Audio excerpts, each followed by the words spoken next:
ఇంతమంది వీడియోలో అయితే చెప్పున్నాను కారు ఎలా క్లీన్ చేశాను అని చెప్పి. నేను క్లీన్ చేసింది ఈ నూనె అలాగే షాంపూ కూడా చూపించా చూడండి. ఆ షాంపూ అలా కప్పులో వేసుకొని రెండు మిక్సింగ్ చేసి నేనైతే లోపల మొత్తం తుడిచాను. చాలా అంటే చాలా నీట్ గా వచ్చింది. అలాగే కొంతమంది కామెంట్లు కూడా బ్యాడ్ గా పెట్టారు. వాళ్ళకి ఒకటే చెప్తున్నాను, ఎవరికైనా నా వీడియోలు నచ్చకపోతే పైకి తోసిండి, మిమ్మల్ని చూడమని నేను చెప్పలేదు. నన్ను ఇష్టపడే వాళ్ళు నా వీడియో అయితే చూస్తారు, నన్ను ఇష్టపడిన వాళ్ళు పైకి అయితే తోసేయండి. మన పని మనం నీట్ గా చేసుకుంటే ఒకరి కాడ అనిపించుకోవాలంత అవసరం ఉండదు. అందుకని చెప్పి నేను ఆ వీడియో అయితే పెట్టాను.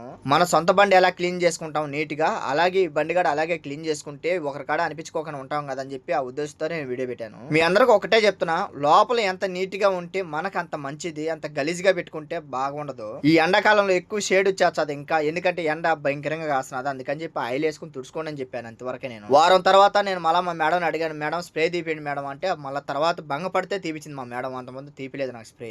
ఆ నూనె వేసి తుడిచినా కూడా స్మెల్ అయితే రాలేదు, స్ప్రే కొట్టే కూడా స్మెల్ రాలేదు. మీరు ఎవరైనా సరే నూనెతో తుడసపోతే అలాంటి స్ప్రే కొనుక్కోండి. 2 దినాలు అయితే స్ప్రే. అది బండి అయితే నీట్ గా ఉంటది, లోపల స్మెల్ అయితే రాదు. టైర్లు కానీ సీట్లు కానీ డోర్లు కానీ అది మీ ఇష్టం. క్లీన్ చేసుకునేదే చేసుకుంది, అది మీ ఇష్టము. ఏదన్నా కొంతమందికి పనికొస్తుంది కానీ చెప్పి నేను వీడియో అయితే పెడుతున్నాను. నన్ను అయితే తప్పుగా అనుకోకండి. నా వీడియో నచ్చింది అనుకున్నాను, లైక్ చేయండి, షేర్ చేయండి, సబ్స్క్రైబ్ చేసుకోండి. Okay bye.